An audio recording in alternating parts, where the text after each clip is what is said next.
Hey everybody, welcome back to the Laps Comic Fan, and today we're talking Boom Studios, Mighty Morphin Power Rangers, number 1.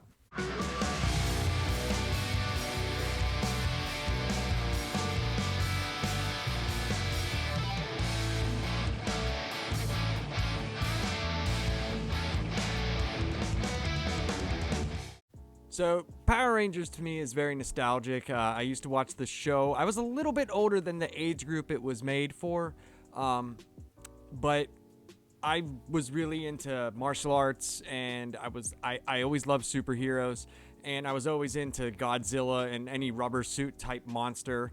And when I saw all three of these things combined, it caught my eye, regardless of how childish or what the storylines could be. But they did have some really good stories inside their Monster of the Week episodes. It was like nothing that we had ever seen before as kids. You could tell something was different, but until you would either read magazines or hear about how they made the show. I had told the story before. I didn't know at first this was the same show, but I had seen these characters before. I had a tape that we used to get anime out of the back of, I can't remember what magazine it was, but you were able to get these anime tapes. And we got one, and it was just a regular VHS tape with no sleeve or anything like that, and had a couple anime movies on there. One was Black Magic M66, and I think the other one was like Lily Cat or something. It was like some like hentai fucking weird movie. But at the end of it were 2 episodes of Kiru Sentai Zyuranger, or Zyuranger. But it was weird because when I saw the preview for Mighty Morphin Power Rangers, I was like, that looks like exactly like that show. And when I saw the characters morphed for the promos that they were running, I was like, wait a minute. And I put in my tape and I was like, this is the same thing. But the ones that we had from Zyuranger were not dubbed or subbed. They were just straight Japanese with no subbing on it or anything like that. Now, the movies that we had were subbed really poorly too. And it was crazy to see because I thought, okay, this is the American version of this show. I had no idea how it was made or anything of that nature. I didn't know what they were doing until I saw the show itself. I mean, this was huge, guys. I know things now are big and there's like popular shows, but media and things were so different back then, before like the internet was mass marketed and everybody had it. Things were gigantic. Like you could go to like a Power Rangers show and they took them all over the United States, and there was places that were sold out, and you like backed up highways, parents trying to get their kids to see the Power Rangers, and they were actually the ones from the show there, and they were in costume. I never got to see it. I probably would not have gone to see it. I thought I had watched more than I did. I only got to see the first couple of seasons and a little bit of the third. Anything after the movie, I didn't really see. So I never saw Turbo, Zeo, and all of those shows. I went out and I bought the box set of the first 3 seasons. This is called the Complete Morphin Era series. And I went and I watched every single episode. And the first season has like 63 episodes or something like that. And everybody knows, if you're watching this, you know the story of the Zoo 2 footage, and you know how all that stuff was done. But for me, where it really hits is the Green Ranger saga, the Green with Evil saga. That to me was huge, because I remember when that happened in 1993 or 4, whatever it was, and it was crazy because you never see that type of stuff anymore with like 5-part series for kid shows. My son watches a lot of stuff, but we let him watch certain things from now because the shows now just seem really stupid for kids, and it's just a bunch of nonsense. So a lot of the stuff he watches is older stuff. He watches like Chip and Dale Rescue Rangers, The Adventures of the Gummy Bears. He watches Power Rangers and stuff like that. So, and a lot of like Bugs Bunny, and he loves like the old Disney, like Donald Duck, Chip and Dale cartoons. So I wanted to do this, and when I heard a couple of years ago that they made a comic book series, I was just like, oh, that's interesting, you know, because I had seen comics before from the Power Rangers, and they were just goofy and dumb. But supposedly these were more mature and taken seriously. And I had never heard of Boom Studios before, so I wanted to check it out and see what it was. And where it came on my radar was I saw Comics Explained do a show about it, and he was talking about how awesome it was. And I was like, all right, if Rob thinks this is good, then I got to check it out. So I went out and I bought the first issue, and I bought like the sequential issues after that in trade. But where I really started hearing more about it was, before I bought the issues, was Shattered Grid. That's like where I think most people started getting on the bandwagon of the Power Rangers as a comic book. And that led to a lot of people watching the old show, because you're comparing the comic to the show. Now, I went out and bought more of the sets because I thought these were awesome, and they were super cheap, guys. They were so cheap. I bought like all of these DVDs right here cost less than $100. So I thought that was amazing, and the Shout Factory did an amazing job putting them together. I've seen some other sets that weren't that great, but the Shout Factory ones are awesome. And what I'd like to do as we go on, we're probably going to give away some seasons of Power Rangers. I'm definitely going to give away the complete series of SPD. And while we're doing the Mighty Morphin era, I'm going to give away Season 2, Volume 1. Because the White Ranger I liked quite a bit. So what we're going to do is we're just going to get into Boom Studios Power Rangers #1. It's written by Kyle Higgins and art by Henry, I don't know how to say his name, Presetia. If I butchered the name, I'm completely sorry. So let's get right into Power Rangers #1. Issue 1 starts off with Bulk and Skull filming their web show Ranger Station, as they give us the backstory of when the city of Angel Grove, California first learned the name of Rita Repulsa and her quest to conquer the world. That day may be remembered for bringing an age of destruction and monsters, but they remember it for being the day the world got heroes. And who are these heroes? The Power Rangers. Who are they? Where did they come from? How did they get their powers and their giant robots? They go on to explain that Rita has been attacking for a while unsuccessfully and being thwarted by the Rangers every time. So Rita had to create her own Ranger, the Green Ranger. The Green Ranger and his Dragon Zord looked unstoppable, but the Rangers finally overcame and defeated him, which leads them to today's show. In a crazy turn of events, it looks as if the Dragon Zord, the Megazord, and all 6 Rangers are working together. But how will the masses respond? So they're setting up this backstory with, they already told us that the Green Ranger, he was made bad by Rita. She took a kid and used her magic and made a Green Ranger, and they were fighting, and it was like their biggest challenge. Bulk kind of goes over with his little video podcast the whole narrative up until this point that you need to know. Rita came, monsters came, but as many people look at it as the day that there was monsters and destruction, he looks at it as the day that heroes were born, and those heroes are the Power Rangers. And they're very mythical. Where did they come from? What do they got? And so everybody's wondering. They take it almost realistically, like, where did they come from? That's what I would be thinking, like, what the hell's going on here? These people came out with giant dinosaurs. Where do those things hide? So it's kind of cool that they acknowledge the fact of, this is really ridiculous. The Green Ranger was their biggest fight to that point. They had been wiping the floor with Rita, and all of a sudden the tables were turned and the Green Rangers started kicking their butt. And then all of a sudden they helped him, they broke the spell, and now they're fighting together. They're on a team. But how do people respond to that? You see the Green Ranger fighting them, and then the next minute he's on their team. Because people don't know the inner workings of what goes on, because the Power Rangers to them are a mystery. Their identities are not known.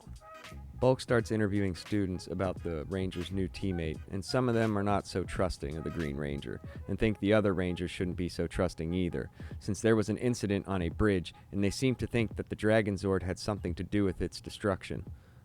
Billy and Trini are the only ones with anything positive to say about the Green Ranger. So they're interviewing people, and a lot of people are just like, hey, there's this incident on a bridge, and it looks like that the Green Ranger was involved, so maybe the Power Rangers shouldn't trust this guy. And that's a lot of what the beginning of this comic series is based upon. Is Tommy trustworthy? And rightfully so. When your mind is screwed with or with any type of thing, you don't know what's residually there. If you're taking this in the light of what happens in this world, we don't know if just by breaking her spell, does that completely break what happened to his mental and psychosis? Like, we don't know that. And they really hit hard on that in this first issue, which I think is a good idea. Because you don't always have to have action, boom, boom, boom, boom, boom, for the beginning of your story. You can do that later on, but if we set up the characters well, that makes the action feel bigger and more important. Tommy is a new kid in school, and Bulk asks him what the Power Rangers mean to him, but he doesn't know how to answer them. Kimberly swoops in and gets him out of it and asks if he has plans later. So they're kind of already setting up some type of relationship between them, just like the show. Tommy has to go to the command center and train, so they figure they'll go together and maybe get a coffee afterwards. They set up the Tommy-Kimberly relationship right off the bat. Bulk's asking everybody, about the Power Rangers, and he comes to Tommy, which is great because he's the Green Ranger. So when he asks him, what does the Power Rangers mean to you, being the new kid in the school, it's like, you're new, you must have just moved here or something. So this is all new to you, having Power Rangers. But also it works on the level of, he is the new Green Ranger, so what do the Power Rangers mean to him? He doesn't know how to answer that question. And Kimberly comes in and saves him. They kind of make like a date after they go to the command center to train.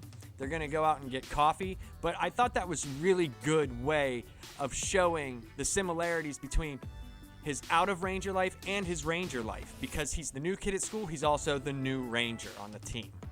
While at lunch, Tommy is seen trying to find a table, and this is where we get a big piece of his troubles from being under Rita's magic. While walking, he starts to see visions of her, and she's taunting him about a video seen all over the news and the internet by the students, where she says the Dragon Zord wrecked a bridge and Tommy almost killed all those people. He argues back and says, "You won't break me." Tommy sees his friends and goes to sit down, but the bell rings, so the others have to go to class, leaving Tommy alone with nothing but his thoughts. During more interviews, Bulk talks to Jason and Zach and asks if they think the Rangers can trust the Green Ranger. Jason says everyone deserves second chances. Zach looks skeptical. Jason also adds that if the Rangers believe in him, then it's good enough for him. So they're already setting up some mistrust because of the things that the Green Ranger has done and been under Rita's spell. That with Zach, he's kind of like, maybe not. So Tommy's going to the cafeteria for lunch, and he's walking by these tables, and all of a sudden Rita's there. He starts seeing Rita. So we're like, oh wow, this is pretty messed up. And she brings up people have been watching this video and what had happened before in those interviews that Bulk was doing where they were talking about the bridge incident. So it kind of looks like in the video that everybody is seeing that the Dragon Zord had destroyed this bridge. So people are skeptical of Tommy being really good. And all these kids are watching it. Everywhere he goes past, people are watching this video, and she's taunting him with that. So that plays into his self-doubt and how he feels alone. And they hit on it here because he's like, you won't break me. And he goes to sit down with his friends, but then the bell rings, and they all have to go because this isn't Tommy's actual lunch period. So they all have to go to class, and he's sitting there by himself. And it's like, ooh, he's actually alone in this, even though he's on a team. It was very, very well done, and I liked it. So Bulk continues his interviews, and he's talking to Jason and Zach, and this is very interesting because Jason says, if the Power Rangers trust this Green Ranger, then I'll trust him, because Bulk is still talking to people. What do you guys think about the Green Ranger? Should the Power Rangers trust him? And Zach is the only one that kind of feels a little bit skeptical. You could tell he feels skeptical. And Tommy's like, hey, if the Rangers trust him, that's good enough for me.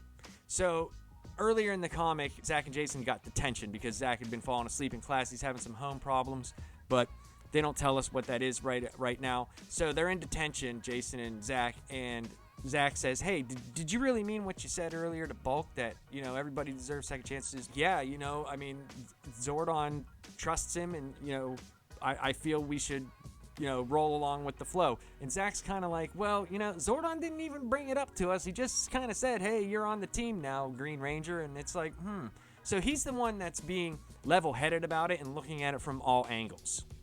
In the training simulator, Tommy and Kimberly are in a very high pressure situation, with tons of putties attacking, and they're trying to get the survivors out to safety. Zordon lets Tommy know they're running out of time, and the group has sustained a lot of injuries. He has to make a decision on the best route to safety. He makes his choice, and while they're running, the group is surrounded by a horde of putties, and Rita appears to Tommy again, and lets him know when it really counted, he failed these people too, and they get overrun. Tommy takes it very hard, and Kimberly says that is the point of the simulator, plus it was an impossible mission. Zordon tells Tommy this was set up this way, and had he chose the other path, he would have led them right into a path of a monster attack. This was a training sequence designed for failure and hard decision making, because sometimes as a ranger, you will be forced to make hard decisions. Tommy says let's run it again, and blows off Kimberly for their coffee date. Tommy and Kimberly are at the command center in the training simulator. We find out that Zordon has put them to a no-win situation, the old Kobayashi Maru. And Tommy has a choice for these survivors, either go this way or this way. So he chooses this path over here because this path is blocked by a giant monster. But what happens is they end up getting overrun by putties, and he fails. But the point of the simulation was to fail. And Tommy was like, huh? What the heck? Tommy can't get over everything because Rita's there, and she's still messing with him. Like, you failed, and you failed these people, and you failed them too. And he's just in his head. So Zordon's trying to explain to him that, this is set up to fail.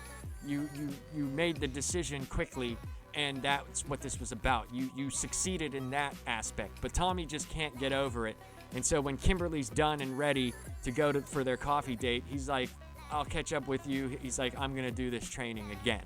So we see that he just can't accept failure because he probably feels so bad for being under Rita's spell and all the destruction that he caused his new friends plus Angel Grove. Tommy goes home and reflects on the training simulator and lays down and thinks about the question Bulk asked him earlier. What do the Power Rangers mean to him? It's a really, really good question. But he doesn't have much time to think about it because Scorpina appears to him and has a sword to his throat. At the end, it comes to the point where it's the question that Bulk had asked him, what do the Rangers mean to me? And he can't even think about it because Scorpina appears and has her blade to his neck, and that's where the comic ends. I thought it was really, really well written. I thought that it was written very well because it hits everything that it needs to hit that they're telling the story on with the Green Ranger. I'm kind of on the whole. It's kind of like the series because, man, once Tommy was in the series, it was the Tommy Oliver show. I hope the rest of this is not so Green Ranger centric. I'd like to get to know the other people too. I mean, Billy and Trini were in it for all of like 2 panels. So I'm sure there's going to be more of it, and we'll see as we go on. So next week, we will be on issue number 2 of Boom Studios' Mighty Morphin Power Rangers. And we will also be talking about Season 1 of Mighty Morphin Power Rangers, the show. Well, I'm the Laps Comic Fan. I hope you enjoyed. And hey, if you like the content, hit that like button and hit that subscribe button also. Or smash the like button and smash the subscribe. Smash them like Hulk. And let me know, guys. Would you guys be interested in either of these giveaways? If you are, I'll do them. If not, I'll keep them. Peace out.